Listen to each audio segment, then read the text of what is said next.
तो प्यारे छात्रों, क्लास आपका 7वीं का विषय यहाँ पे हिंदी का वार्षिक मूल्यांकन का यहाँ पे आपका जो दूसरा पेपर है, कौन सा पेपर आपका 6 अप्रैल को आपका आने वाला है। अभी मजा आएगा ना भिड़ो।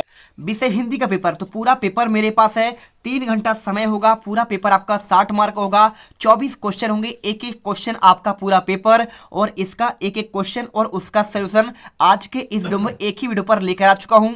आज अभी हाँ। एहे रहा नहीं जाता, तड़प ही ऐसी है ना। नहीं, सोके। तो देखिए, पूरा पेपर की बात करूं तो आपका पूरा क्वेश्चन है और इनके एक एक क्वेश्चन के आपको यहाँ पे आंसर मैं आपको देने वाला हूं। चलिए फटाफट यहाँ पे पूरा क्वेश्चन और इसका देखिए, यहाँ पे मेरे पास लिखित आंसर है, सभी के आंसर देंगे और आज के इस वीडियो में यहाँ पे गर्दा मचा देंगे। देखिए, अगर मैं बात करूं पहला क्वेश्चन, तो आपका सबसे पहले आता है बहुविकल्प वाले क्वेश्चन। पहला क्वेश्चन लिखा है, प्रश्न को पढ़कर नीचे दिए गए विकल्पों में आपको सही विकल्प आपको चुनकर लिखना है। देखिए लिखा है, इंदौर शहर के राजबाड़ में राजभवन है। ठीक है, राजवाड़ा में आपका जो भवन है किसका है? लोकमाता अहिल्याबाई का, लक्ष्मीबाई का, सुभद्रा कुमारी चौहान का या फिर आपका दुर्गावती का। तो इसका आंसर देखिए आपको पे लोकमाता और इसके बाद आपको करना है अहिल्याबाई। ठीक है, तो आप आंसर लोकमाता अहिल्याबाई करेंगे और इसके बाद क्वेश्चन देखिए, यहाँ पे लिखा है बुंदेली के पितृपुरुष कौन है? डॉक्टर सर हरि सिंह गौर, ईश्वरी, भूषण या फिर पद्माकर। तो अगर मैं इसके आंसर की बात करूं तो बुंदेली के पितृपुरुष हैं आपका डॉक्टर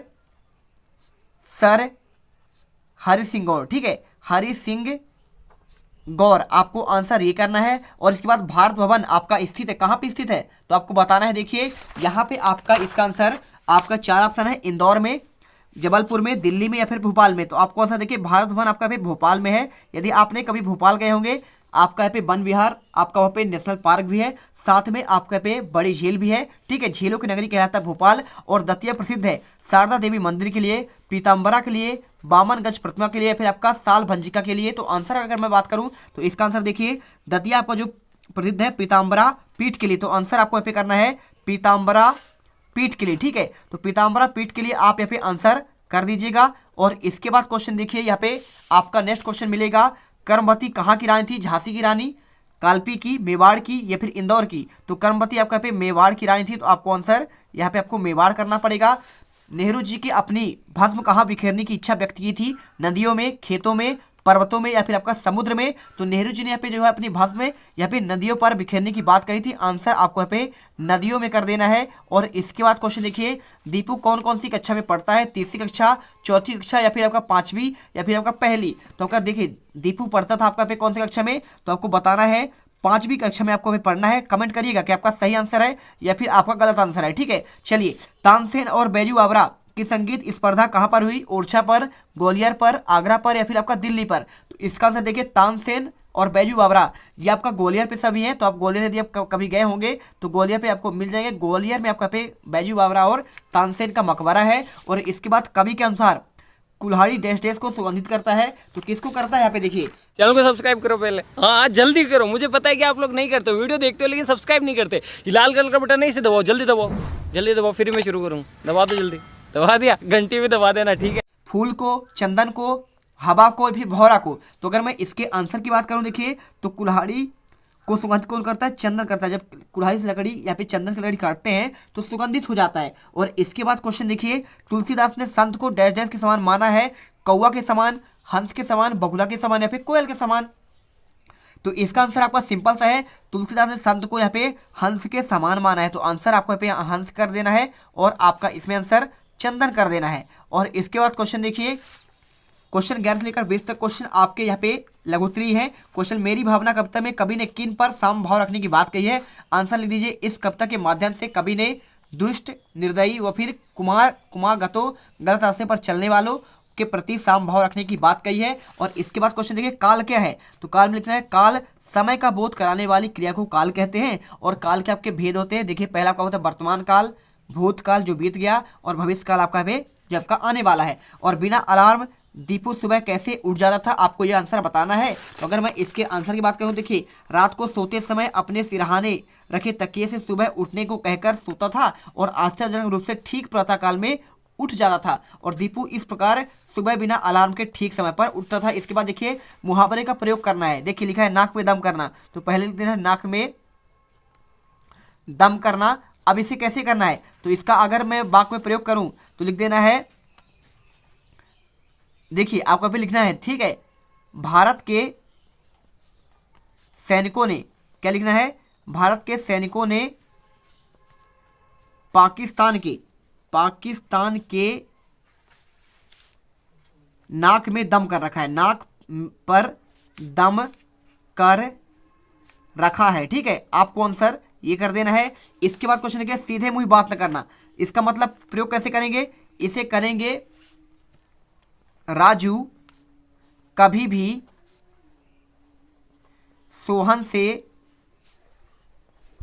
सीधे मुंह बात नहीं करता है, सीधे मुंह बात नहीं करता है, ठीक है। आपको आंसर करना है। इसके बाद क्वेश्चन देखिए तीसरा, कान भरना। कान भरना का मतलब क्या होता है, कान भरना का मतलब होता है यहाँ पे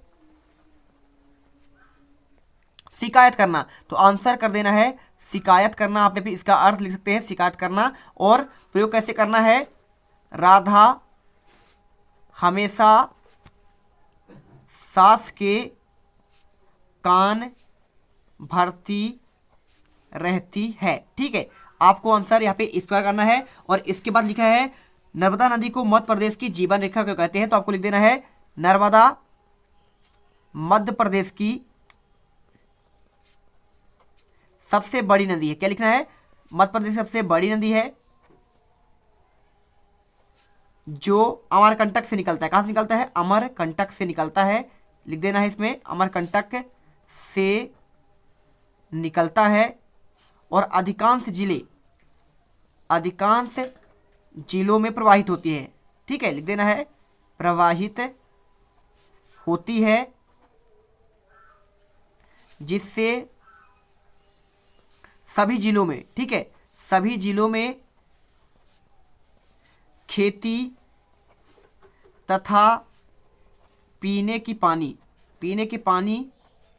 की व्यवस्था होती है, इसलिए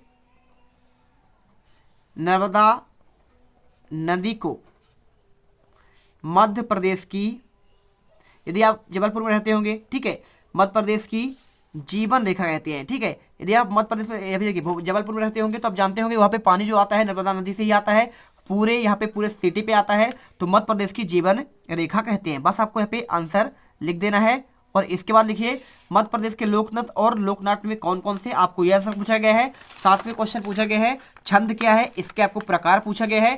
क्वेश्चन 18वां देखिए पूछा गया है, अपने पाठ्य पुस्तक में एक नीति दोहे को आपको लिखना है, तो आप इसका आंसर खुद से कर लीजिएगा। बाकी के आंसर देखिए, क्वेश्चन 19 लिखा है, दोहे का भावार्थ लिखना है, निंदक नियरे राखिए, आंगन कुटी छबाए, बिन पानी साबुत बिना निर्मल नहीं सुभाए। आपका ये क्वेश्चन दिया है। 7वें क्वेश्चन आपको यहाँ पे आता है, क्वेश्चन 20वां, रस की परिभाषा और रस के प्रकार लिखना है। जानते हैं क्या होता है, तो किसी काव्य को, आप आंसर कर सकते हैं, किसी काव्य को पढ़ते, देखते, सुनते समय जो, देखिए पढ़ते मतलब यहाँ पे आपका पाठक हो जाएगा, और देखते मतलब आपका दर्शक, और यहाँ पे आपका सुनते यानी आपका होता है श्रोता। श्रोता के मन में जो आनंद की होती है, जो आनंद की अनुभूति होती है, उसे रस कहते हैं। आपको आंसर ये लिख देना है, रस कहते हैं। इसके प्रकार कितने हैं, रस के आपके देखिए, रस के 10 प्रकार हैं, ठीक है, 10 प्रकार है। कौन कौन सा है, आप इसका नाम जानते हुए देखिए। पहला आपका होता है श्रृंगार है, और श्रृंगार के साथ आपका यहाँ पे है, दूसरा आपका यहाँ पे वीर रस है, तीसरा आपका यहाँ पे कौन सा है, यहाँ पे हास्य रस है, हास्य के रस, चौथा आपका यहाँ पे करुण है, और करुण के साथ आपका यहाँ पे 5 बार आपका रौद्र है, और रौद्र के साथ छठा आपका यहाँ पे कौन सा, देखिए अद्भुत है, और अद्भुत के साथ आपका यहाँ पे शांत रस है, और शांत के साथ आपका देखिए यहाँ पे 8वां है विभत्स है, ठीक है, विभत्स। और 9वां आपका यहाँ पे हो जाएगा क्या, आपका पे भक्ति रस, और 10वां आपका वात्सल रस। तो आपको यहाँ पे ऐसे सभी आपको यहाँ पे याद कर लेना है।